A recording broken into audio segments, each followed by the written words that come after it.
announce it on my Discord that we are starting. Yeah, I forgot to announce it on my Discord. Give me a moment. Do that. It's okay. It's okay. Take your time. Take your time. We still have time until 6, so.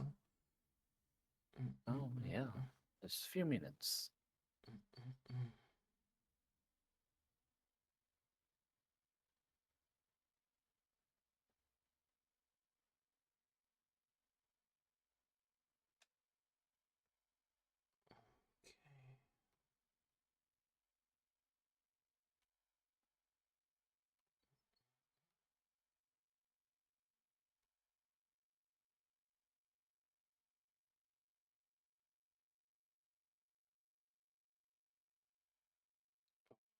Sorry. No, it's okay. It's okay. I'm just double checking if everything is working fine on stream, if there is no like lag or if everything is working just fine. a moment. I'm gonna mute stream, this for there just is no 1 second. like lag or. Oh, but it seems everything's working fine. Just always double check everything because in the past I had like these very small lags. Yeah, happens. In OBS. So in the past I had like these very small lags. Okay. Let me close this.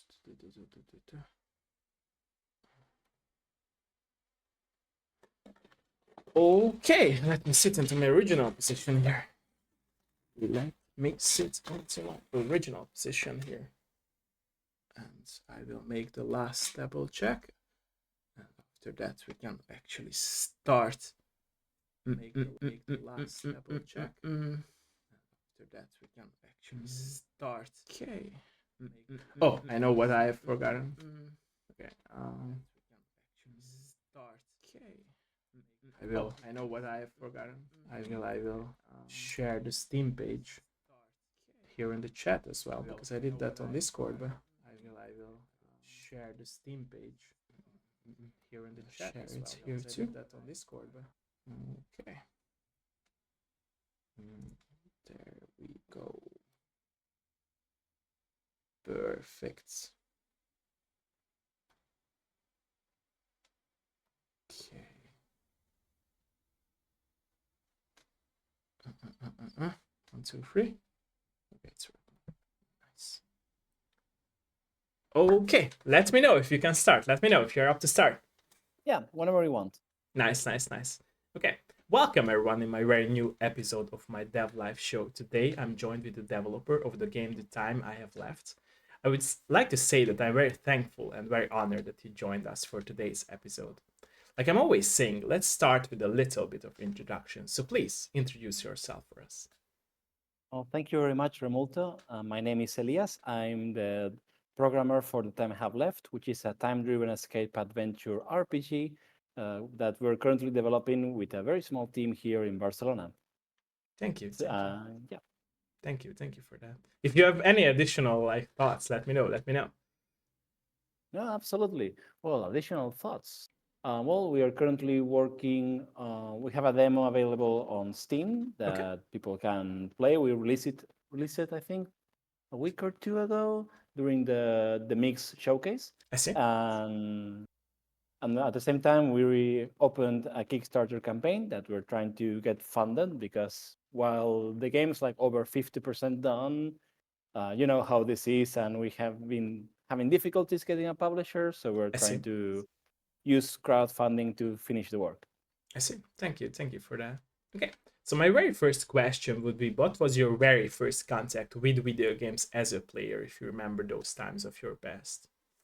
Wow, that's difficult to say. I think my very first memory of playing video games has to be I must have been like 2 or 3 years old. We're like very, very little. I see. And I have an older brother.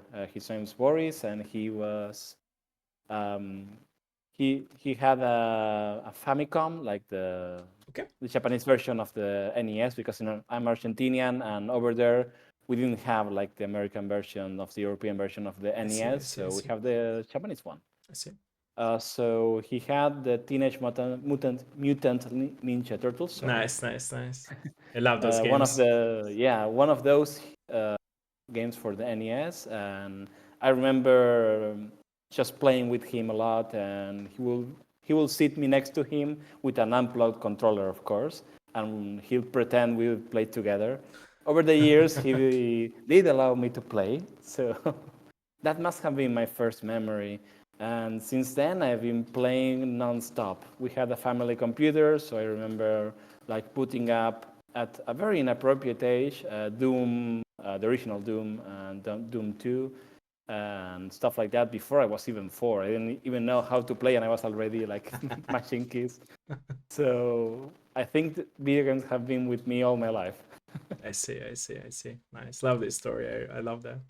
So from that point of your life, loving playing video games, what was the transition time when you realized that you would like to work on video games? So what was that click in your mind when you realized that you would like to Well, work in I the game I industry? always I always really liked the idea of creating stuff. I I see, was always more the creative type, even though I have like no artistic skills I see, whatsoever. I still really like to create things and to match things together and to see what happens, right? I see. I loved playing around with making my own little board games or making my own card games. I remember making like a trading card game for my own like little toys and stuff like that. And it was Nice, like nice. because the kids at school had like Yu-Gi-Oh cards or Pokemon cards, and I was like, oh, maybe I can do the same, but for my toys. And I think the first video game I've ever made, I must have been like 6 or 7 or something like that. Okay. And we had a PowerPoint on Oh, our really? home computer. So Nice. I made a sort of point and click adventure, like just saying, oh, Nice. wait, I can make it so it doesn't advance like slides automatically, nor when I click. So maybe I can make it so it advances only when you Yeah. click certain things. So I Yeah. made like a very stupid little game with that, where I had a few gifs I downloaded from the internet from Sonic the Hedgehog, and I had Nice, him nice, nice. like go around, and then I have had a quick time event where you had to press on a section of the screen before like a wall crashed you. Yeah, So it yeah, was yeah. like actually timed in a way. So I think that for my age, that was a lot. Nice, nice. I love that. But And I can relate to that because I remember myself like being like 15 or 16, and at an IT lesson we had like this opportunity to mess things up in the PowerPoint program. And I remember back then we loved this game on the web. It was a flash game called like the hardest or the word hardest game or something like that, where you had a little cube and there were like 100 levels, and you had to go through all the levels. And I yeah, remember myself playing so many hours that game, and I realized that I can actually make a similar game in PowerPoint, because like there is like an option for like if you are reaching the textures with your mouse, then it will yeah. like send you like a fail message, and we did those with like not the cube but the mouse, so it was so fun. Yeah, I yeah, remember that game actually. Yeah, yeah, I remember playing it a lot on Newgrounds. So yeah, yeah. Nice, nice, nice, it's a very nice. similar experience there. True, true, true, true, true. I love that. I love that story. Nice, nice, nice, nice, nice. Okay, okay, okay, okay.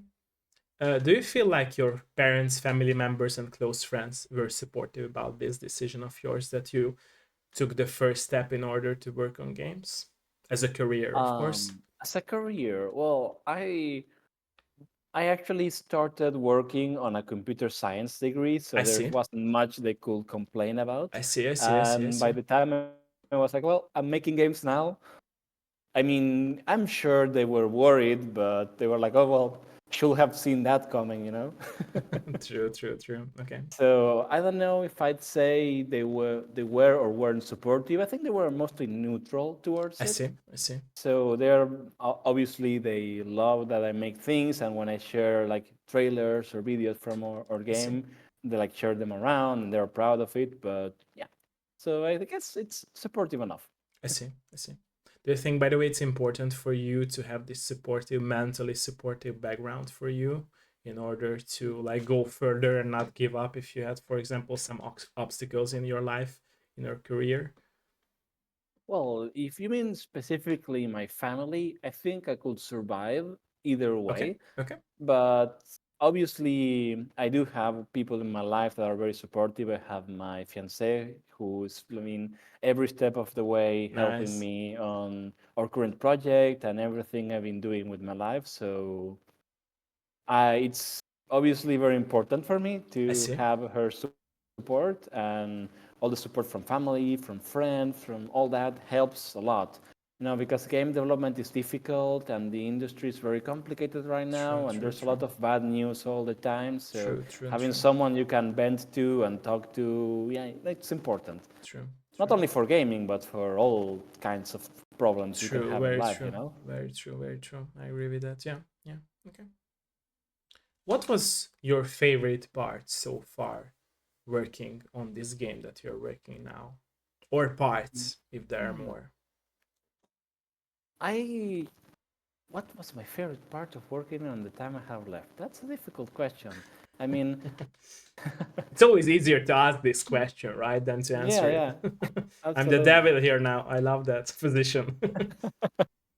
So, I mean, I love seeing the game grow I see. and seeing the reception change for the game. I see. It's always been very positive, and we always heard a lot of good things. But through development, the balance of bad or critical comments or things was first a little bit higher on the negative side, and I then see. as we kept progressing and showing more of the game and showing more trailers, and now with the new demo, I feel like it's mostly positive, and seeing how the perception shifted and seeing how everyone's opening up to the game and enjoying it and liking it.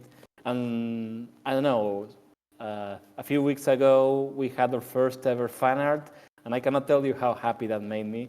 Yeah, I saw that It's post just on Twitter. Yeah, yeah, yeah, I was like super happy. And yeah. sometimes people send us messages like, "Oh, the game inspired me," or the looks like are very striking, and they made me feel something. True, When I true, hear that true. someone felt something from playing something I made, I think that's the thing I take away the most of it. My favorite part of all development. Nice, nice, nice, nice. So you talked about your favorite part, but what about Yeah. like the sad parts and the hard parts? So what was the hardest part or parts or most difficult parts of the process of making this game so far? Well, the most difficult parts, there are a lot of difficulties, Okay, particularly because we are a very small team. I So see. right now we are about 4 people working consistently every day on the game. We have some friends and partners who give us a hand every now and then or that do like freelance work. But for the most part, it's a very tiny team, and sometimes it's been even smaller, just me and the games director. I see. And the hardest part has usually been trying to balance, surviving or having money to eat at the end of the month True, and true, making true. the game. Sometimes we're both more creative kind of people, and we both love to create and not so much, the business side of things. I see. So all that side of the process has been really difficult and really I stressful, see. and I can relate to that, yeah, by the way. Yeah. I see. yeah. I see. I see. I see. I see. What came first, by the way, the story or the gameplay for your game? I'd say, well, I joined the project a little bit after I see. both were established. I see. My partner, the director Gite, has been working on the game on a pre-concept and vertical slices of the game or I see. I prototypes see. for a while before I joined. So I cannot answer like directly, but from my experience, it was more of the story, I think. I see. I see. But we'll have to bring him in for some other time and ask. Okay. Okay. I'm down to that. Okay. Okay. So when choosing the engine in which you have started to build this game, what was the idea behind or the influence behind choosing the engine that you are working in? Well, at the end of the day, every engine, however you pronounce it, I forgot, is good for a lot of things, and we could have made it on any other really. But we felt that Unreal Engine in particular had potential to really deliver on the very striking kind of I imagery see. we use, and it had a lot of tool sets and things already baked in for the kind of game we wanted to make. I Some see. things less so than others, or some kind of features are more of a struggle, but for the most part, Unreal Engine offers very functional, out-of-the-box experience I see. for third-person controllers and the kind of lighting we wanted to make, the I kind of see. mood we wanted to create. It has a lot of very friendly tools for artists as well to develop with the whole blueprints kind of systems I and see. the materials. So my partner chose Unreal because it was functional for his needs and it looked good, and we stuck with it because it's working. So I yeah, see. I see. I see. So we have spoken about like working in a team. Do you believe in perfect synergy between team members, or is it something that develops out throughout the process of working together? it's a little bit of both, depending on the Okay. size of the project. Of course, for an Okay. indie game like ours, there's a lot of struggles and there's a lot of uncertainty, and I mean, you never know if you're gonna reach the finish line, and you never know if it's like quote unquote worth it to pursue the project. So I think there needs to be a high degree of trust on the other person and I a good see. synergy, and I you need see. to enjoy working with the other True. person. True. True. But of course, a lot of the relationship that also develops through development, through sharing all these hardships together, True. and True. through True. facing all these problems one another. You know. I see. I see. So you mentioned uncertain times now. What helped you push through these uncertain times and all the roadblocks that you had so far in your career Um, that you mentioned that there were some hard times to push through? yeah. Well, for the most part, it's been getting some support or some I recognition or see, I see, some I see. attention to the game. There were times where we were like hesitating, like, okay, is this going to work? Are we going to be able to keep going? I And see, then we got an Epic Mega Grant, and that gave us a big boost of confidence. And then we got some help from the Catalan government as well. I see. The Catalonia is like a state from uh, Spain, sorry. Yeah, And so after getting some help from here and there, that gave us a lot of confidence, a lot of, um, the ego boost we need true, to true, keep true, true, going. true. Going to Gamescom was also part of the equation. While it's like exhausting, we also got to see a lot of people's reactions to the game, and of course, our game is a little bit niche and it's a little bit weird and unconventional in some ways. So it's always a mixed bag. But when it connects with someone, I feel like it really connects and people get really like impressed. Like they True, say, true, "Wow, I true. was waiting for a game that was exactly this all my life, and no other game's giving me this exact combination of things." True. And when you hear that kind of feedback, it like really makes you happy, and that helps you push through all kinds of hardship and doubts because you can think back on, okay, I remember that person saying that thing to me 2 years ago, and I'm gonna keep making the game so they can enjoy Nice, it. nice, nice, nice, nice. I respect that. Nice, nice. The small, small steps matter, right? Yeah, Nice, absolutely. nice, nice, nice. So I believe that all of us creators who create our own craft, we always tend to put our inner self into the craft we make.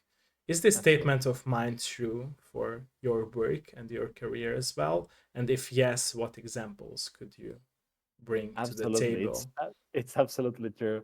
Um, of course, when you're when there are so few hands working on a particular project, it's inevitable that your signature is going to be all over the place and your own personal voice is going to echo out of every mechanic, every texture, True, true, true. every model, for the most part, of course.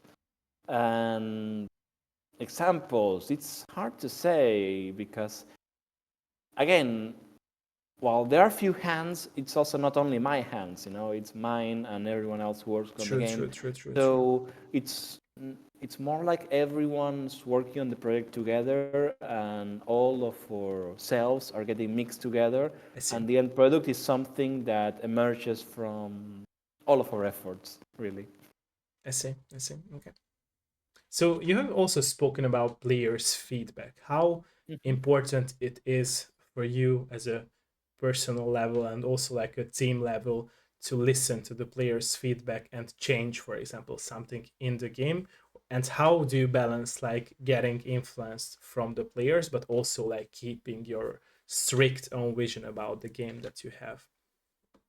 That's a very good question, really. It's Thank you. really difficult to balance that because there are so many voices telling you so many different things. I see. Like just the other day, we got an email telling us that the game is like way too difficult and I way see. too hard, I see. and like please make it a little simpler because it's just too much to ask. And then someone else send us shows us a YouTube video where they were talking, oh, the game is like way too easy. Once I got the main mechanics, like I'm expecting it to grow a little more difficult. Of course, with the demo is only the first stage. It has to be like there needs to be like more afterwards. So we have True, to think, true, okay, true. we cannot make both of them happy. Of course, we can make like difficulty options or play styles, how we call them, and make it so you can tweak around the balance of the game a little to your liking. But at the end of the day, you cannot make both crowds perfectly happy. True, true, true, What do you true, make? Do you lean more towards the RPG side of things? Do you lean more towards the adventure? true, Each person wants a different mix there, even though they both like the mixture. true, So it's really hard to say. true, very true. How to keep our vision? Well, we try to keep in mind what kind of game we want to make, I see. of course, at all times, because I mean, at the end of the day, we're doing an indie project, and if we wanted to make what someone else wants us to make, we'd be at a big company and earning True, big true, bucks instead of like true, struggling here. true, true, true. But but yeah, it's difficult to find the right balance there. I see, I see, I see. Okay. What was the influence, by the way, between the story that we talked about? What was the influence? The influence for the game, you mean? Yeah, So, well, it like the comes story from a segments of the very game. Yeah, yeah, it comes from a very personal thing, mainly for my partner, but also for me right now. I see. That comes from a simple question. Okay, time keeps ticking. The clock is like advances nonstop. It waits for no one, and life just keeps going by. And if we knew the time we will die, for example, will we change anything about how we're I living? If we see. I knew see. I that see. we're dying tomorrow or next week or in a month, will we do things differently? Will we be happy with what we're doing? What are we doing with our life? That's something that everyone asks themselves at True. some It's point, very true. Yeah. particularly when you're going like through difficult times. But even then, it's important to be like self-reflective. True. And since everyone has a different answer to that question, I think that was some of what inspired the time I have left, I see. I see. I see. exploring different perspectives on that same question, and from there my partner came up with a lot of the world and lore around Colony 7 and this miasma, sorry, and all this stuff. And it's a way it's a narrative device we can use to explore each character's perspective on their final 6 hours of life or final years in some cases. I see. I see. What about the art style of the game? Like this white, black, and also like reddish colors in the game. What was the influence behind that choice in the Well, game? unfortunately, I'm the programmer, so I can only broadly speak about the art style. But overall, well, my partner is comes from a graphic design and motion graphics background. I see. So the striking work of colors and contrast and all that was a big influence because it's one of his tool sets. Oh, I see. I see. I see. I see. Okay. And of course, he has a lot of influences, and if he shares like his reference sheet, he has like so many things from all over the place. Some that you probably wouldn't be able to figure out like immediately, but that they were part of it. But well, you'll have to ask him. I see. I see. I see. I see. Okay. What was the difficulty setting goal, or the goal with the difficulty setting? As you mentioned, and we talked about it, that you got an email where people said that it's way too hard, another person said it's way too easy. But you, as the creator, and also your team members, how could describe the goal of the difficulty settings that you always wanted to have in your game? Yeah, well, the game's supposed to be a little tense. I see. You have the clock ticking down constantly. Well, I see. it slows down on That makes certain sense. That's the situations. story Yeah. of the game, right? That you talked about. So Yeah. yeah, So you have the clock that's ticking down constantly, which is a time limit for each stage that I see. you progress through. And that makes you feel a certain amount of tension. And we also wanted you to feel tension while you're fighting all the strange creatures in this nightmarish realm that I see. Aline finds herself trapped from time to time. So we always wanted it to be like a challenging experience, like not a Dark Souls kinds of, oh, I you see. died, do it again kind of thing, but more of a situation where you have to be on the edge of your seat and constantly like thinking, what do I do? Where do I I go? see. So that was part of why we went for a sort of difficult kind of experience. But at the same time, of course, the game is mostly narrative driven and it's an RPG, so we can't go super hard on these kinds of things, or we're going to lose a lot of people along the way. So what we ended up doing is deciding, okay, well, we are a very small team. We don't have the resources to uh, test and balance I see. multiple difficulty Sorry. settings. So we created the playstyle system where it's mostly a difficulty slider, I see. but what it does is it adds a few passive abilities to your character that you can equip. Like, I don't know, you get a slowdown when enemies attack, so you have more time to react, or you can get some prompts that tell you which direction to I press see. in order to dodge an attack as well. Or the clock pauses in the menus instead of slowing down. So it was mostly attempting to keep the difficulty more or less the same, keep the balance the same, but make it more accessible. I And that see. was mostly our intention with the difficulty settings. I see. I see. And I love that option that it's not just, a choice that you like tick and it's like hard, easy, normal, but it's Yeah. like cohesive with the whole game. I see. I see. I Yeah, love that. I it's a love little that bit option. more. It's more modular, of course. When you True. start the game, you do have like an easy option, a story mode Oh, I see. that unlocks a lot of these abilities from the get-go. But ideally, you should be able to get them as well as you progress through the game I see. in the regular mode. So it's a little bit of both, I trying see. to have your cake and eat it too.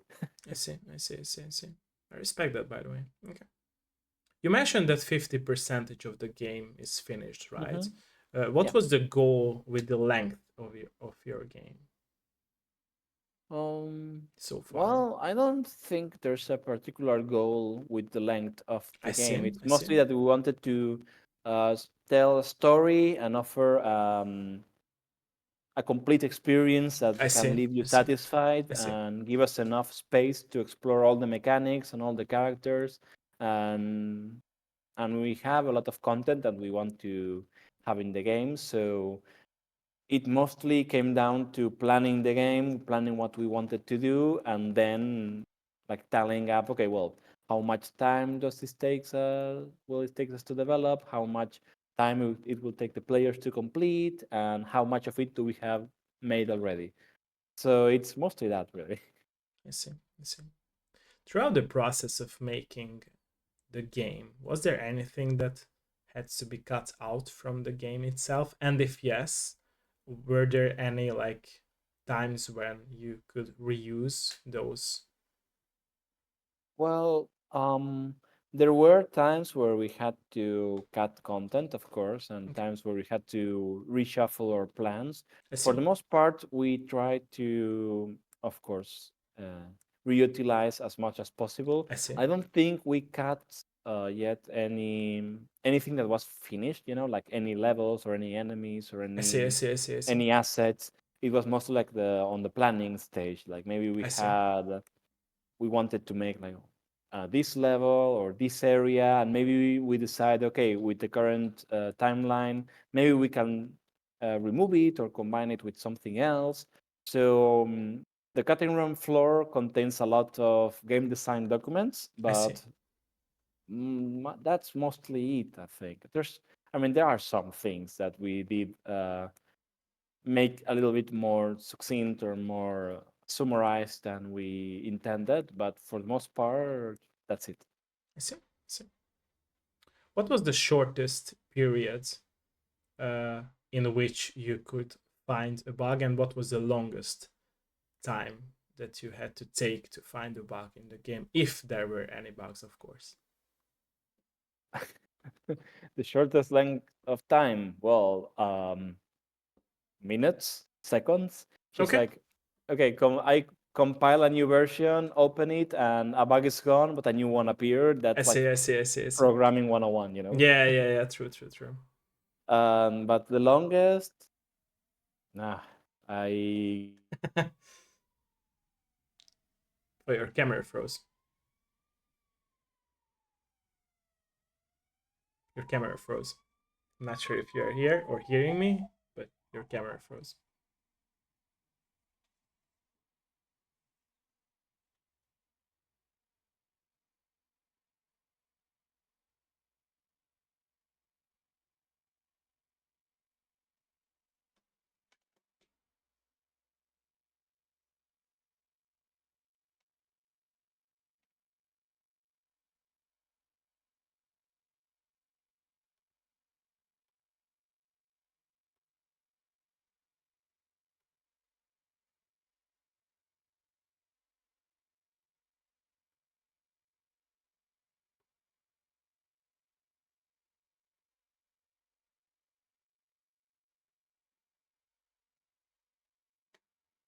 Can you hear me?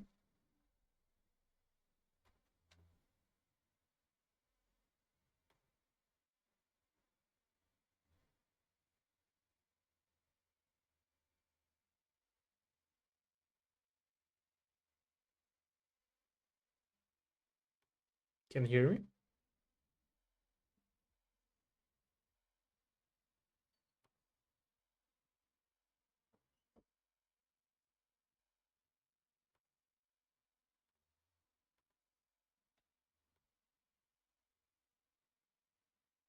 Oh.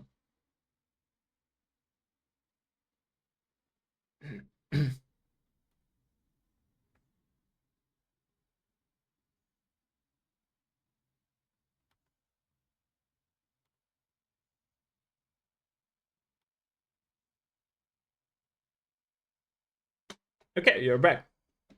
Oh, hello. Sorry. No, no, it's okay. It's okay. It's okay. My internet died, so I'm shifting to As mobile. Well, as we talked about it before our interview, right? Technology issues. yeah, yeah. And I'll see if this works again, so I can shift back to my laptop. But in the meantime, you're going to have to suffer No, bad no, it's audio okay. quality. It's okay. It's okay. I'm fine with that. I'm fine with that. Okay. So we were at the longest time of finding a bug topic. Right, right. Um, well, when I don't know how much you heard, but I was talking about when we go to events, we shift gears from making features and making more developments and adding things to the game, and instead we start focusing more on polish. So after a few weeks of polishing the game and polishing the demo, it's rare that we keep finding bugs. So I'd say it's I a see. few weeks. I see. I see. It's mostly in what kind of stage of development we are. I see. If you're making new content, more bugs appear. If we're like mostly polishing what's already there, then it's a bug-free section for the most part. Nice, nice, nice, nice, nice. What was the most annoying bug that you had to find? Most annoying bug. Um, it's probably going to have to be some performance bugs we had with the Steam Deck version of the game. Where for no reason the GPU was going at 100% in Okay. scenarios where it shouldn't, Okay. and that ended up having to do with the Proton version. Also on the Steam Deck, it was very annoying that videos wouldn't play, so it didn't have video playback, I see. and that meant that the trailer wasn't playing. Some textures that are actually video files in the game weren't playing, and they were like blank textures instead in the game, which look horrible. And then we also had some tutorials in game that are also like very small video clips of gameplay that show you how to dodge or how to do certain I actions, see. I see. I see. I see. and those were also not playing.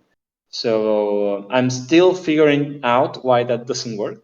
But well, afterwards, well, there's a lot of minor stuff that we had to fix over the time, but that was the one that drove me the most crazy because it was hard to like even know what's going on, you know?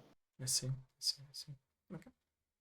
More personal question again from me would be: how have you changed as a person in other territories of your own life from being a game developer for so many years?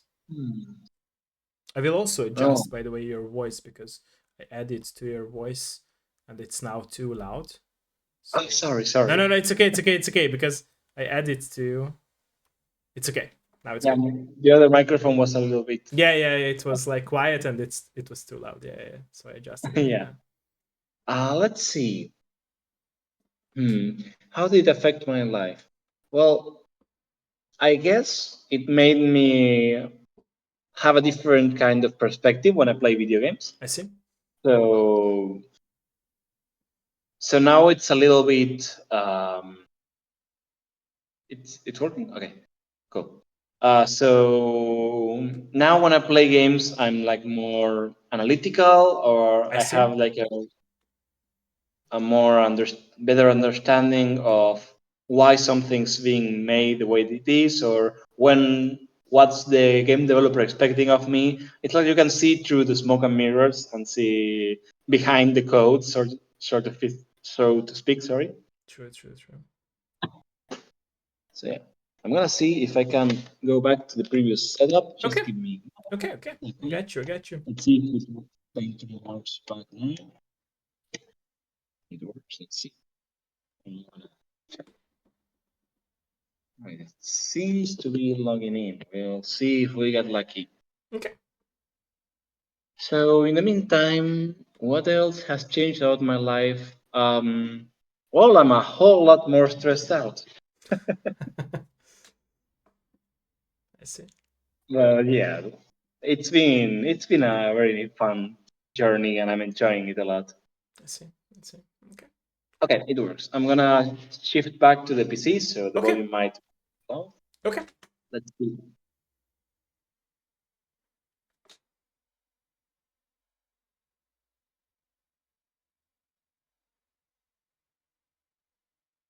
Is this working now? Yep. All right, much better. Sorry. Yeah, yeah, yeah. No, no, it's okay. It's okay. It's okay. It happens. Don't you worry. Okay, I will adjust the volume. Please say something. Hello, hello. Perfect. Perfect. Wonderful. Okay. Okay. So what about the music segments of the game?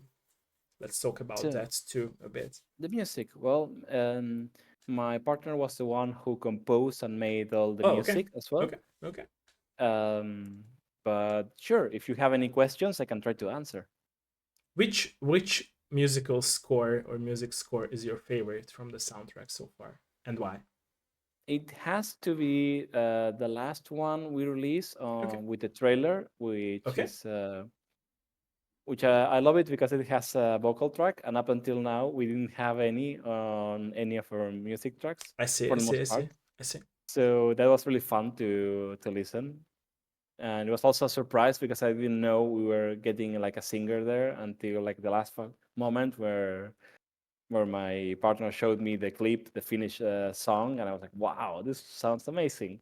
Nice. Nice. Nice. Nice. Nice. And other than that, a lot of the songs are like buried into my mind after working on the game for like 5 years and constantly listening to the chapter one song and the combat music. And but yeah, I really like the our game's music. I think it's shaping up pretty nicely.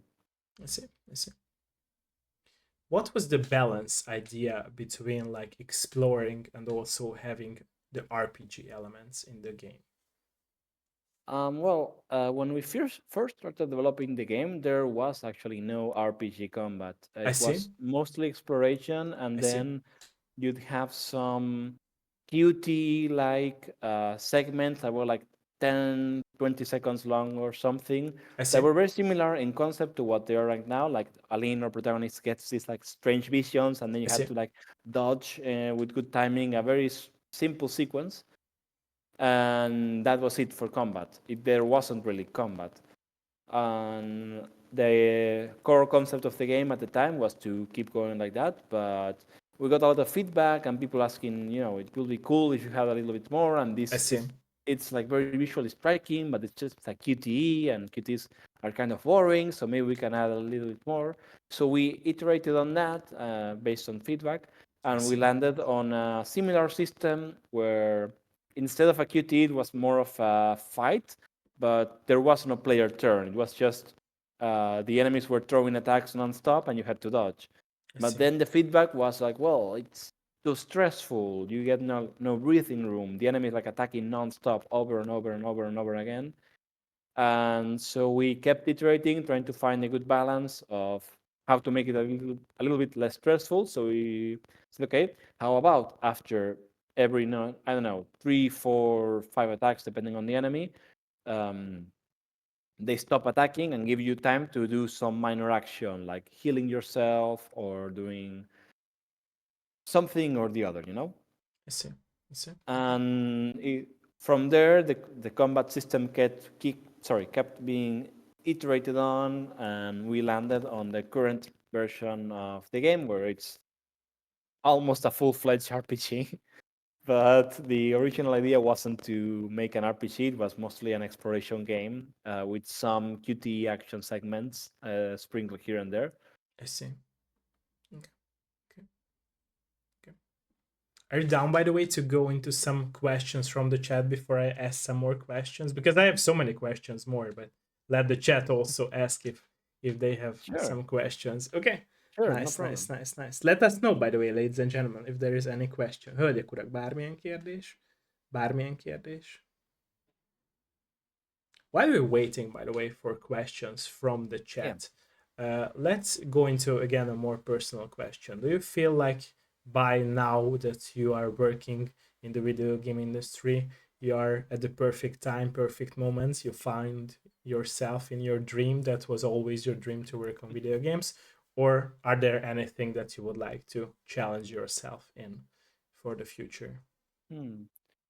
It's a difficult question. I haven't really given it much thought that way. I see. I think that I'm very happy with what I'm doing right here. I see. I'm happy with working on an indie game and working alongside people I trust and like, and doing so many things because I'm the only programmer in the team. So I'm doing everything in the game from True, true, true, UI true, to true. UX to, I mean, UI implementation, not the design. Making all the buttons work, making the noises sound when they have to, making gameplay, making all the abilities, making everything work, and making the tools for everyone else. I'm really enjoying all that, and I think it will be difficult for me to go to a job where I have to do like one specific thing now I because I'm see. so used to doing everything now. So I think I'm very happy with where I am right now. Of course, I will like it much more if I could afford rent, but I see. yeah, that's just a matter of if I had exactly what I have now, but more like economical stability, I will be much happier. I see. I see. I That's see. my main issue problem with the developing an indie game, that we so far haven't been able to get a publisher, so we're like I see. struggling a lot. I see. I see. I see. That's my only complaint, really. How many publishers have you reached out, by the way? And did you get a lot of rejections, or it wasn't like working out, and that's how you did not find any publishers yet? It's a mix of both. We Okay. talked with nearly 100 different publishers. Okay, that's a lot.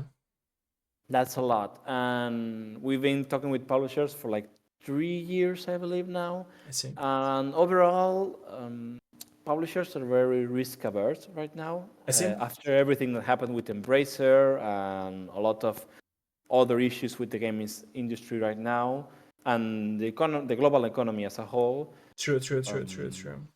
investors are very wary of investing in video games True, unless true, true, it's a very like certain shot. true. So they're mostly investing in things that have worked before. So if you're making something that's a little bit different or that doesn't have like, I don't know, if I were making a card game right now or deck builder, I can point to Slay the Spire and say, hey, I'm making that. That sold like pancakes. Can you give me money?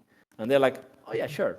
But since True, we're true, making an RPG and an exploration game, and it's true, like, it's not exactly. I mean, you can compare it to a lot of games, of course, but since it's not like a one-to-one true, match with anything in particular, then publishers are like very risk averse. It's also our first game, which also makes them true, even true, more wary. true. So those were mostly the issues. But overall, the conversations have been very positive with I publishers. see, Other I than see. that, of course, they always say that our business plan makes sense, that our budget makes sense, that the production roadmap we have that makes a lot of sense, that everything looks good, that the game is very visually True, striking, that true, true, has like true, very good art. true. That of course there are things that can be improved. We are a very small team, so I get comments all the time like, oh, this throwing animation is like, or when she starts walking, there's a long delay and it's look like she's skating on ice, and I'm like, yeah, I know, but I don't have someone I can point to be like,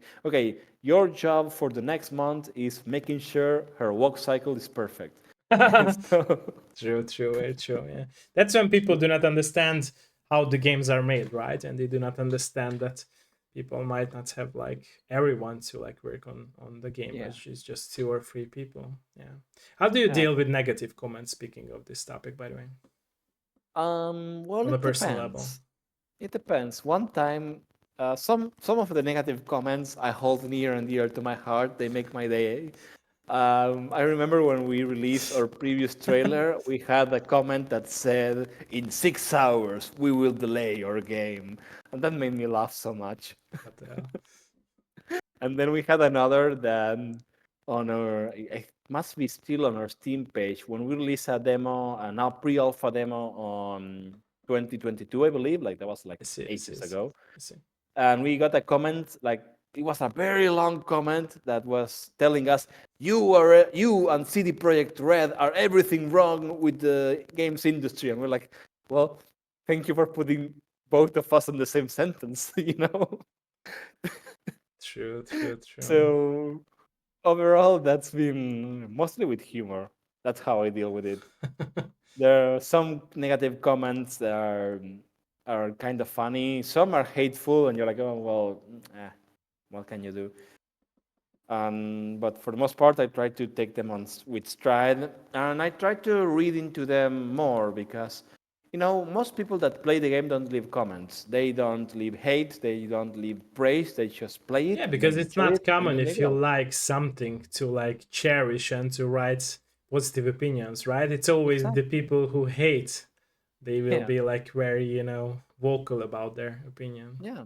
But it's also important as a developer and a game designer and programmer and all that to look into why we provoke those very strong negative True, emotions in true, that true, player, true. because I need to first identify, are they my target audience? Did I make someone I want to make happy instead? Did I make him angry? If they're like completely outside my target audience, and if they only play like Call of Duty and they hate RPGs and Yeah, they think Persona is stupid, then I'm like, oh well, I was never going to make that person happy. true, true, true, But if they are into RPGs or if they are into exploration, narrative adventures, and they are like this angry at the game, well, um, is there something in their message that they are telling me or not telling me that is important for me to understand? And sometimes it's difficult to like dig deep into hateful mail true, to get those like little pieces of information, and sometimes it's like completely worthless because you spend all that time analyzing the post and looking into the person that sent it, and you realize, oh well, I mean, it wasn't the target audience, so true. it wasn't the person that wanted to play our game. They just so happened to play it.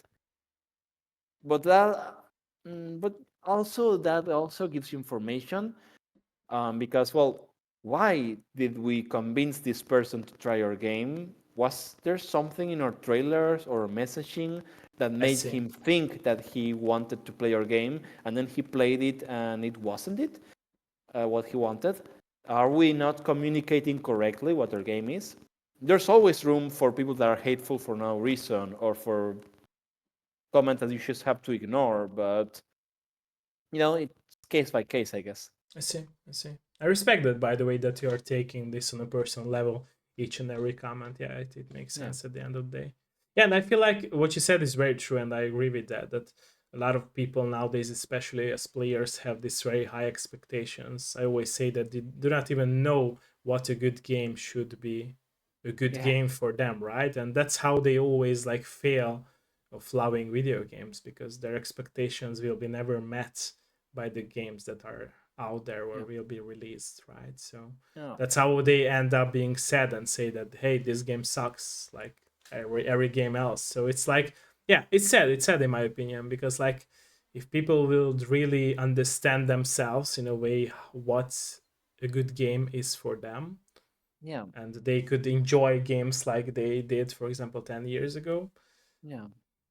Yeah. But I think there are a lot of factors into this. I mean, I True, don't true, true. know I'm the not true saying it's answer. not. Yeah, Of exactly, course. exactly. People can also like have a very bad day and they are Yeah, putting their inner problems to the table when like judging absolutely. any game. So it can also Yeah. happen in my opinion. Yeah. I think that there's an issue with the games industry right now where a lot of games that are like very big and developed by a lot of big teams with a lot of money are labeling themselves indies because I mean technically they are independent from a large company, but True. I mean, we place the label indie on someone working from their garage, uh, alone and making a game for 8 years as a Yeah, side but project. independence also like And yeah, independent also means that like they are independent money wise, right? So they are yeah, not a publisher oriented team, like yeah.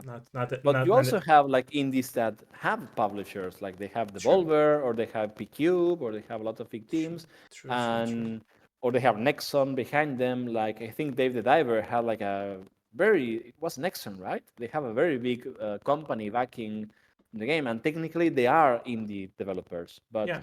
can you really compare? I don't mean us, but there are like teams that are even less fortunate than ours, and can you really compare all of these games on the same No, scale? no, you Maybe. can't. That's what I'm always saying is that like I feel like in the future, like in this scene will grow into AAA, and all the people who got fired from AAA will like meet in this scene in the middle ground, and there will be, in my opinion, a new golden age of like the video game industry. Because sometimes you have Usually, to burn down your castle in order to like grow again. It really yeah, yeah, works like it always worked for humans in history, right? So we had to sometimes, go and like I said, burn down our own castle in order to like grow some new plants. So it's yeah. happening right now, and I somehow I view it in a positive way, because like I feel like those people who are really talented and get fired from a AAA company or left a AAA company, they're more likely to be able to like pursue their dreams forward as well, because like they still have the drive to work on games, right? Of course, Oh, if they do not have like a stable like income, it will be hard, but I feel like yeah. still I'm trying to be positive about it. So No, no, it's understandable. At the end of the yeah. day, it's a very big issue, and I True, wouldn't be true, surprised if a lot of people get burned out of the game industry. And just as true, some might leave the AAA and go into making indies and make something amazing. A lot of them are going to leave altogether and just go work in enterprise software and earn 10 times as much for one quarter of the effort. So true. I'm worried about a lot of very big talent just giving up on it. I And don't it's also think making people it will very give difficult up. I for don't think juniors. people will give up, because I feel like somehow I view it, like I said, in a more positive way, because Mm. even if like financial like freedom and instability, or being unstable in a financial form, I feel like those people who have this talent of Yeah. working in the video game industry, they still will be able to like pursue their dreams, because A good friend of mine, a developer whom I talked to as well, he told me that he sees it like people always had this dream game that they wanted to make, even if they were a part of this big AAA studios, right? And if they are fired from those studios, they will have the possibility now to make the dream game happen, right? So the past, I don't know, some 3 4 months or 10 months, I read so many articles about AAA veterans and indie veterans coming together and forming a new AAA studio or an indie studio as well, because they still have the drive to make games, right? So I feel like video game industry might have the golden age again, because it will might go back to that niche of having like only those big studios who really want to make games and really can again risk making very risky games, not just the ongoing sequels of new games, which is, But I don't know, we'll see. it's difficult. Yeah, we'll see. We'll see. True. But at the same time, I think the customer base and the investors and the publishers and all that are very hostile about originality, and they do That's want their true. sequels. I mean, That's true. like I told you, we talked with like over 90 publishers and investors, and most of them just told us, well, it's just too weird. And if they tell that to a game that's just, it's not that weird. It's But like it's not just RPG from with, the publisher side. yeah. Sorry for interrupting you, but I feel like it's again going back to the topic that like publishers are like afraid to risk their own money, which on one side is weird, but on one side it's understandable. And I feel like the cause of this effect that they are scared to risk their own money is because, like, if you, like, I don't know, go back into 5 years in the past, all those 5 years, I feel like nowadays players, even if it was like a very big game, but it was like risky in a way that it was very unique in the video game industry, a lot of people hated on that, because nowadays it's like this is a trend now to hate on games, and if you don't understand the unique game, you will start to hate on that. But still, that's how I mentioned that people have this like very unique and ununderstandable or non-understandable like expectation of what a good game is, because if there will be like a new Assassin's Creed game, people will hate on it because it's a safe play, as I call it. But if there will be like a very new title from Ubisoft, they will hate it anyway, because like it will be, oh, what the hell is this, why they are releasing a new game which we do not understand what it is, like. And that's how you end up like being a player or a person who like wants to be as a player in the video game industry, but still ends up being, sad about every game that is out there. And of course, by that mass of people like this, publisher will say, hey, okay, let's do non-risky games, just safe play games, because those will be bought anyway, like the new Assassin's Creed games, right? Because there are a core community of those safe play games already. So we built up a community for those games. But it's hard to build up a community for a game that was never been out there, right? That's a unique game. And it's true for the indie scene, in my opinion, as well. People love the indie scene, but still, like, if you make a very unique indie game, it can end up being like also not just appealing to the people, but also like curious from the player's perspective. I would say sadly, because like that's how you see that people do not understand the games, in my opinion. Because like, I don't know, it's weird. It's weird. Like, I always say this, that I remember myself as a kid loving video games, and I still love playing video games, but all of my friends who grow into adults with me, they are like, sad people about video games now, so they don't enjoy playing video games anymore. So I don't know, like you said, it's too many factors combined and mixed together. Absolutely, it's difficult to say for real. True. Okay. Any questions, by the way, ladies and gentlemen? Any questions? Let us know. Fire it up. Fire it up. If you have any questions, let us know. Let us know. Any questions? Any questions? Let us know. Let us know. Bármilyen kérdés? Any question? Any question? You mentioned, by the way, 50% of the game is finished, completed. What about the next 50%? Are we going to see like new gameplay segments or options in the other 50%, or are you planning to like add something very new and unique to the gameplay side of the game, or is it just the story that you would like to expand for the future process I of making the game? mean, Or it's a spoiler time and you can't talk about it. I can tell you that we do have the whole game planned out. We have Okay, like all the designs and all the I sections. see, I see, A lot of the game is going to be also. The demo we have is very representative of what the game is I going see, to I be. see, I see, I We see. do have some surprises left I that we see. want to make, and some of them are made already done. Others are a work in progress. I see. But mostly it's going to be more of what's on the demo, more developed, more complex, or more difficult. For example, the demo doesn't have a lot of puzzles. I It's see. mostly like a more not a straight line because you can get lost easily and you have to like explore and go around a lot. But further levels are going to be a bit more complex, or at least that's the idea. Some of them are well, they are all still in development, and some are closer to finish than others. But yeah, I see. I see. We talked about also the monsters. Which monster is your favorite from the game so far, and why? mm, the boss is clearly the flashiest and has the most complex AI. Okay, So I had a lot of fun working with him because he has so many different attacks and so many different abilities, and the I AI see. has so many different conditions to when he does this, when he does that. So I get to have a lot of fun, and since it's a boss fight, I get to be much meaner as well.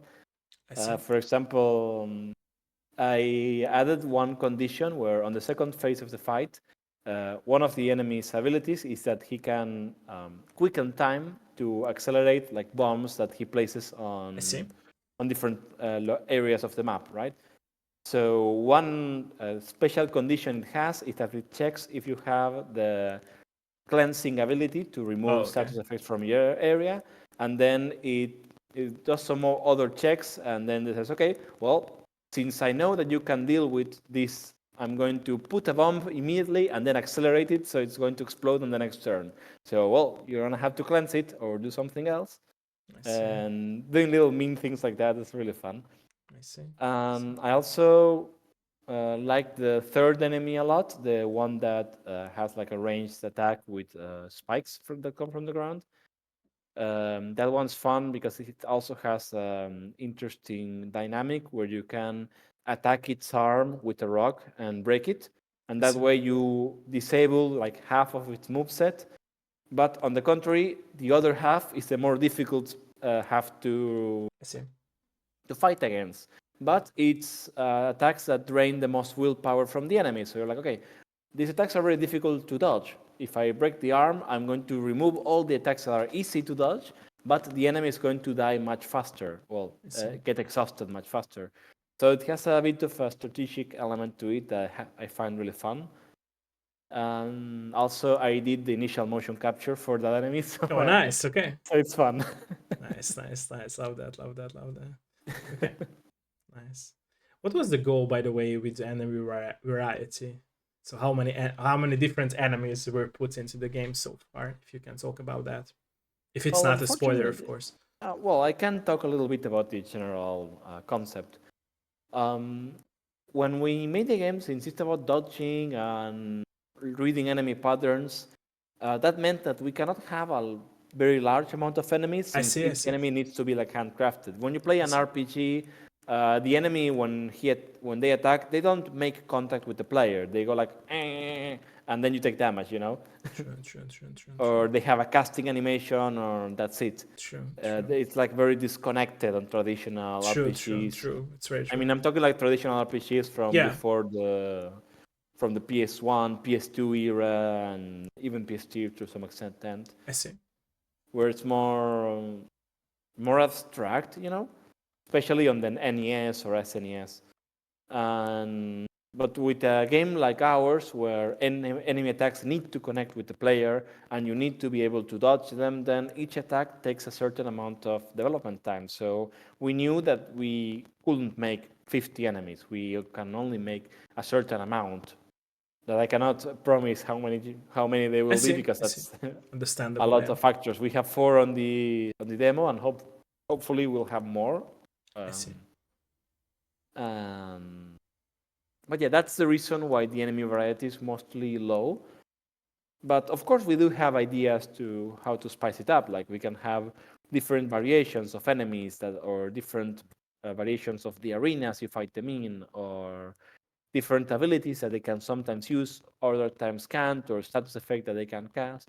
There are a lot of ways we can spice up things that they can feel a little stale on the demo sometimes. Well, they feel stale to me because I've been fighting these guys for 5 years, but um, True, true, I true, think true. we have like 6 or 7 encounter types you see in the 4 enemies that we have, like variations of arenas or statistics or numbers.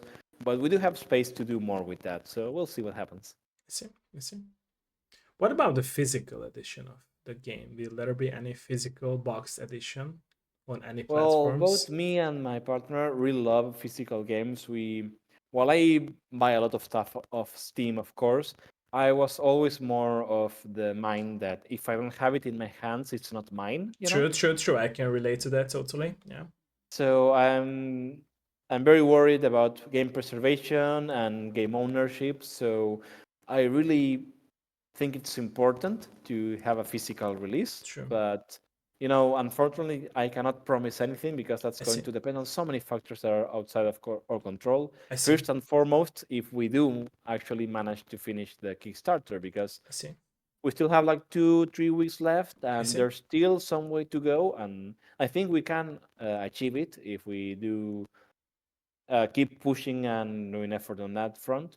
But of course, if we don't reach the Kickstarter and we cannot close any deals with any publisher, well, I don't know when the game's coming out, and much less if it's going to have a physical edition or not. I see. I The see. sad reality of making a game is that unless you come from a very affluent family, or you get really lucky and get some big help. True, true, I true. mean, you need money to survive, True, very and true, very true. at some point. I see. And I hope for the best for you guys. Thank So you. I really hope We do that hope. it Yeah, will I'm work also very out. hopeful. And I think it's going to work out, and Me we're too, me going too. to keep doing our best to make sure it works out. True, true. And I want to make the time I have left available to players one way or another. No matter what happens, no matter what paths my life takes me next, I do want to finish this game and get people to play it. I respect So I'll that. do my best there. I respect that. Nice, nice, nice. We talked about, by the way, own ideas to Yeah. create games. Do you have any ideas that you would like to make, like a solo dev? Oh my God, I have like so many lists of ideas and documents and files and things. And on different genres, I have like a roguelike over there, and then I have like this more like social kind of I see, multiplayer I see, thing I see, I at see. some point. Are we going to see And those at some point in the future? hopefully, I did start making a prototype when I had some vacations, because of course I get vacations, and what do? I program video games. You still make games, yeah. Okay, And I was making a little like spy thing, like I see, multiplayer spy game, and it was I see. fun to. Well, it was a prototype. I was making a prototype, and it was fun to play around with the mechanics and try. I wanted to make something with that, but at the end of the day, the time I have left is my main priority. True, true, true, true, So true. until this game's You out, I don't can't know if we're go going to to the see anything. vacation every time, right? Yeah, and at sometimes my fiance wants me to spend time with her. It's understandable, yeah. Yeah. Family first, family So first. I do need to stop playing and developing games at some point and I just see, handle life. I see. How do you balance, by the way, your free time, your family time, and work time? It's difficult. It's very difficult. Mostly because, well, when you're making your own game and you have your own little studio, you're like responsible for it working out. When you're Sure. working like 9 to 5, which I'm not saying game development jobs are that. Sometimes you crunch a lot and stuff, True, but true. It's more when than 9 to you're 5, right? yeah, but when you're making your own game and you have your own studio, it's if something's not working, it's hard to be like, oh well, I'll fix it Monday. You know, I'm like, oh, I stop working on the game, stop working on the bug, and then I go and we watch some show, some anime with my partner, and I'm like thinking, oh, how am I going to fix this bug? Why are the translations not working? What did Unreal break with the new patch I that see, I now I see. cannot show translations on English, but only on this particular menu and on this particular build on Linux. What's going on? I see, I see, I see, I see. That was actually a thing. We updated the game to Unreal 5.2, I believe, or something. And there was a bug that they since fixed where if the translated line and the original line are the same, for example, arena and arena in Spanish are the same. I see, So I if see, both I were the see, I same, see. it wouldn't like save the translation because it's the Oh, okay, same. okay, Just okay, okay, print the okay. one. But then a few versions later, they had a bug where they made so if the translation is missing, then it shows an error. And what happens is that in those situations, it was discarding the translated line and then showing an error because it didn't exist. So that was a headache and a half. Wow. I had to like spend the whole day digging into the Unreal Engine source code until I found the line, and then I went online and saw that someone had already reported it, and Real had said, Epic had said that they will fix it in the next version. So I was like, see. oh my god, I have to live with this until the next release. I see. And now that we are like, we froze our Unreal Engine version by now, so I don't care what new feature they got. I'm not going through that again. I see. How many languages would you like to add, by the way, to the game? As many as I can. Okay, I respect And that choice. obviously, we want to make the game available to everyone.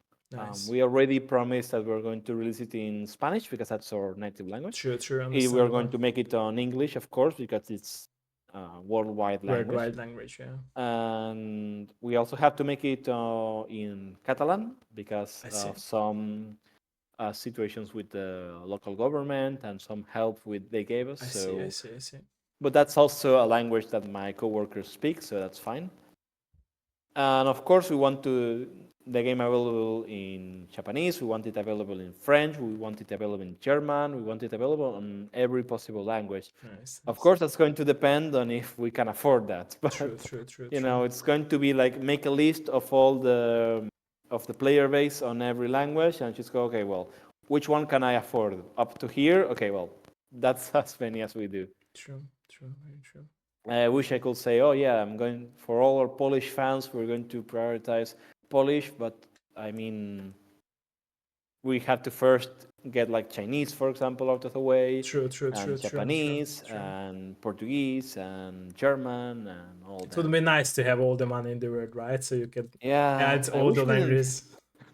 I wish we didn't need to spend money. I wish I True, could just true. make a Yeah, game. exactly, I'm exactly. I always say that. Yeah, without money yeah. and still being stable. Yeah. Yeah, Yeah. I want to make video games. I don't want to do social media True, true. and I can relate to that. That's business. boring. That's boring. Yeah, that's the boring part of the process. Yeah. Okay, Yeah, let's but me. it's a part you have to do because at the end of the True, day, you true, need to survive, you need to true, eat, you need to pay rent, true, true. Sadly, I and would say.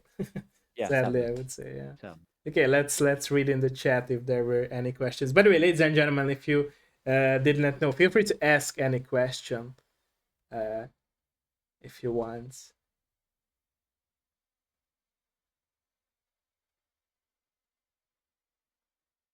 yes, There's we have a always quiet chat today. Duri. Yeah, Duri. It's late on my end, so probably that's why.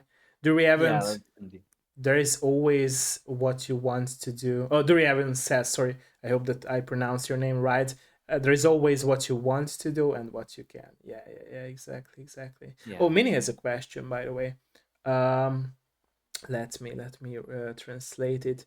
How what's the causing effect behind the choice of having this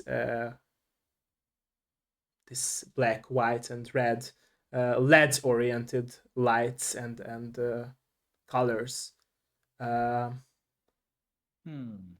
Because she says that it's really like our brain has to concentrate to really like have it in our brain, in with her opinion. Well, like I said before, the art style came from balancing two distinct kinds of. Actually, yeah, we have two art styles in the game: the one in the black and white world, and the one on the Colony 7 itself, on the exploration with fixed camera I angles see, and I such. see, I see. So on the exploration side of things, where we have these blues and reds and intense contrast, it came from my partner's graphic design background, and he wanted to make something that was visually striking, but it was also, how to say it, cheap to produce, I see, I sort see. of speak. Because, for example, we don't have very high density textures, we I don't see. have very high poly models.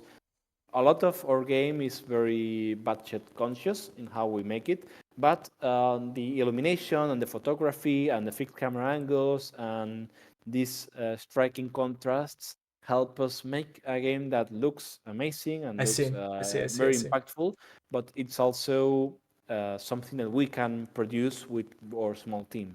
I see. So that was one of the factors, of course, also because it looks pretty. True, true, true, very And true. on the other side, on the more black and white world, it was mostly inspired by traditional paintings, like from I see, more baroque kinds of styles and more classical and religious artwork, I see, depictions of hell and stuff like that.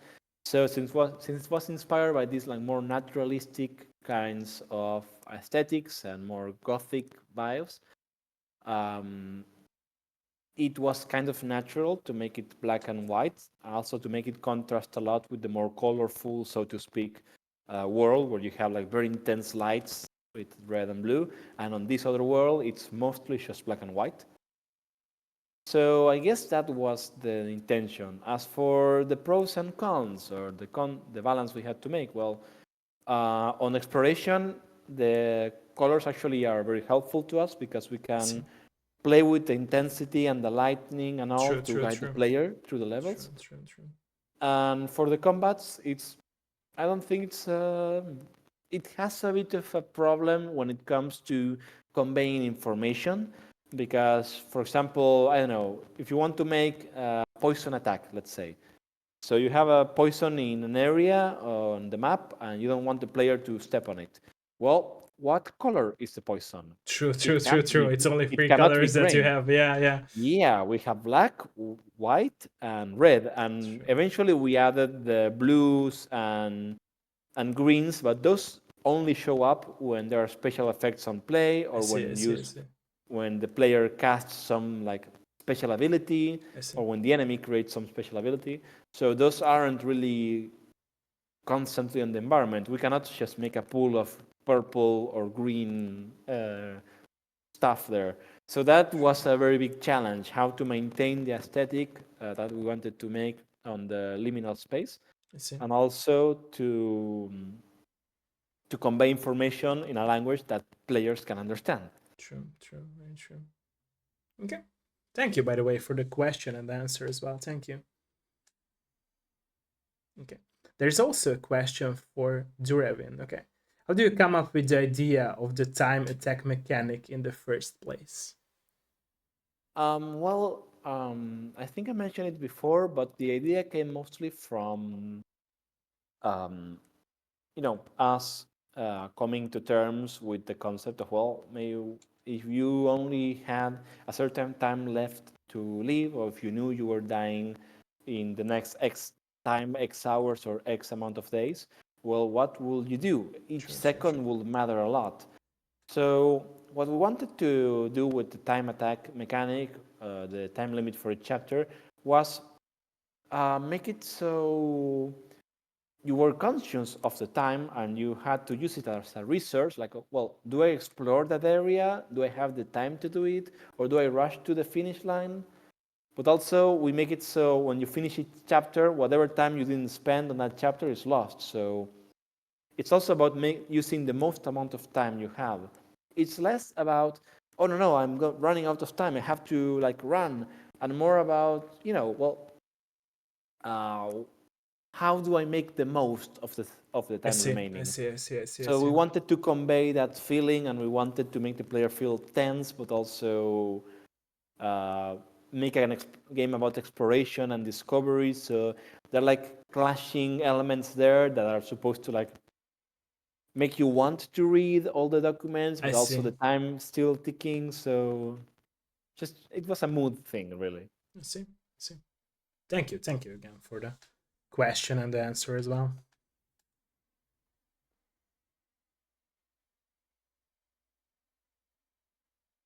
Okay. Any more question? Any more question?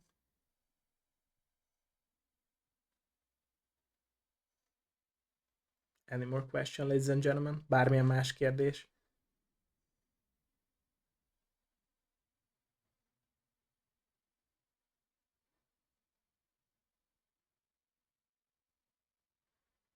Any more question? Let us know. Let us know. Let us know if there is any more question. Let us know.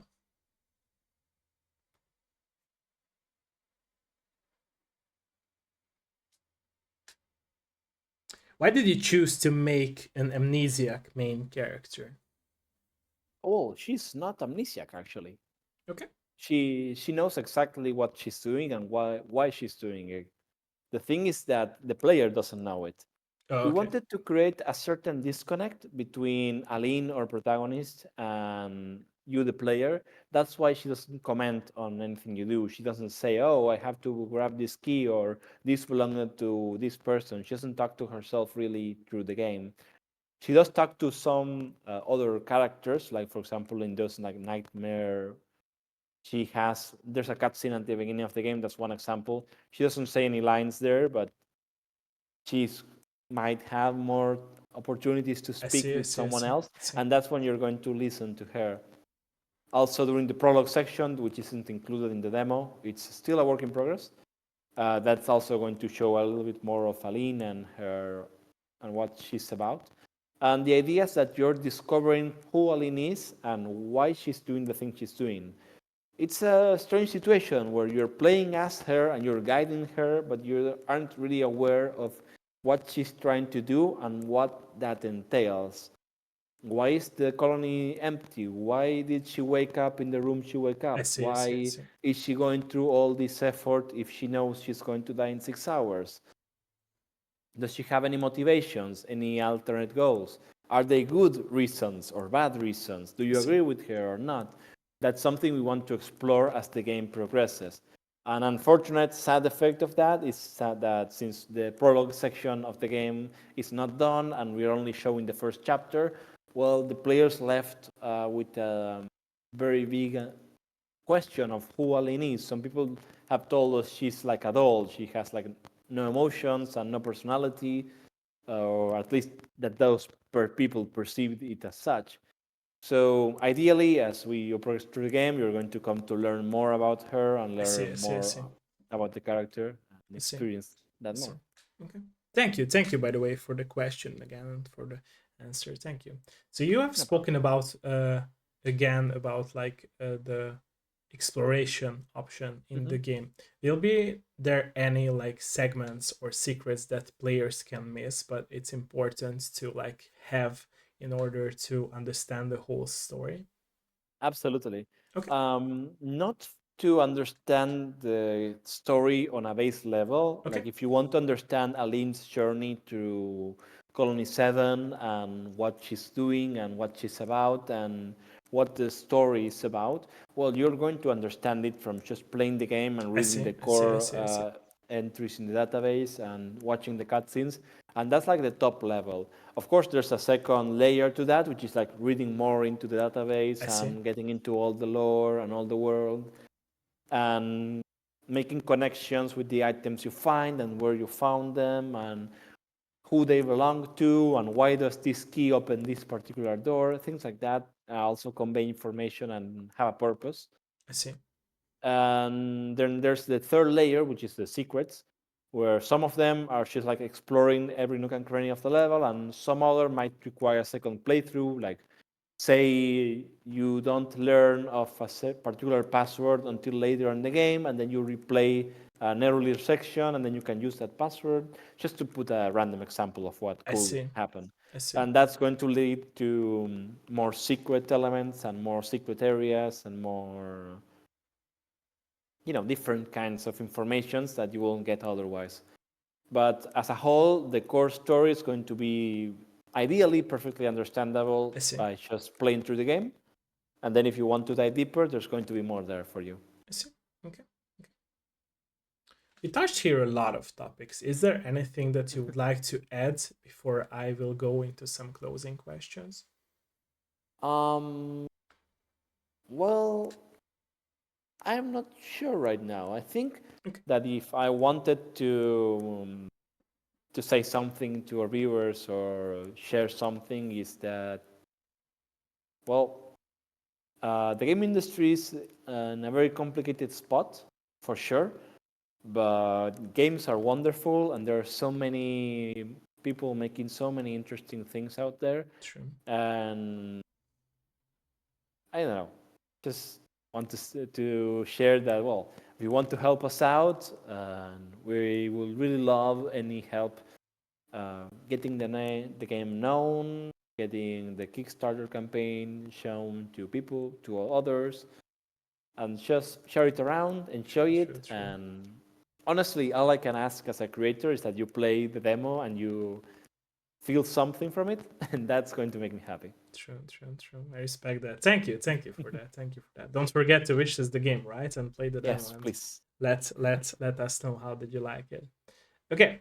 My closing question would be, from all the experiences that you have so far in your bag, what would be your advice for those people who would like to start their first step into the video game industry, even if they are going back, even if they are like starting it? I mean, it's going to sound very stupid, but make a game. Okay. Just It's not stupid. it's. I mean, sorry, not stupid, but dumb. I mean that It's not that. obvious. Okay. I mean, but going into more detail, you're not going to learn how to make a game just from like reading a book or watching a YouTube tutorial or consuming It's a the lot of experience you media. need. Or Yeah. you need to make things to learn how to do True. them. And also, if you're trying to break into the industry, don't don't stress too much about the kind of game you're making. Just make something and enjoy it. My advice for everyone that asks me this is just make Frogger, make Pong, clone some Very game you true. Or love, those make flash games we Pac-Man. talked about, right? In PowerPoints. Yeah, Yeah. that's how people start. That's how True. you learn how to think about making games. And Very true. if your first game is going to be like a roguelike deck builder and that, you're going to get lost in the code and you're never not going to learn. I can tell you have Just the love for that franchise, right? You mentioned it a lot of times. I love cards. Sorry, I love that. I loved Yu-Gi-Oh and Pokemon too. So I love them too. I used to play a lot, but nice. not anymore. You should go back to those times of yours, right? There's no gaming club on my town or anywhere near me, Oh, I so see. That's and sad. playing digitally doesn't feel as good. But like when you grab a simulator or one of those that are free online or whatever, people come with all these like super competitive decks, and they're like, I don't want to play against this. I just want to play a casual match and have fun with friends. And Exactly. so since I don't have a club nearby, it's like, oh well.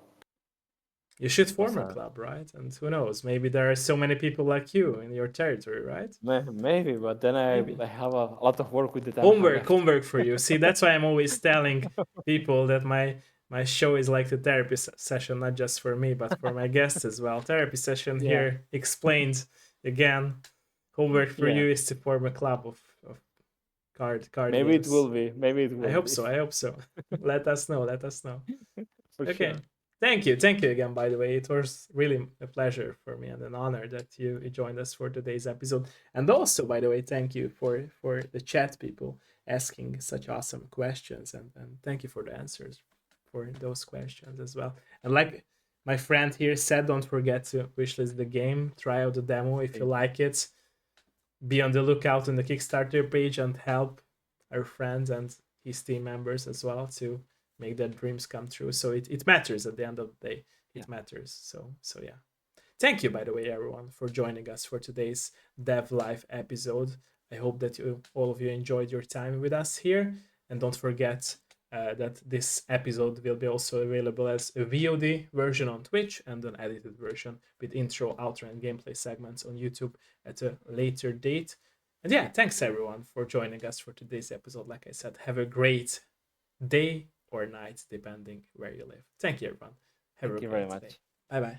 See you around. Bye bye. Bye bye.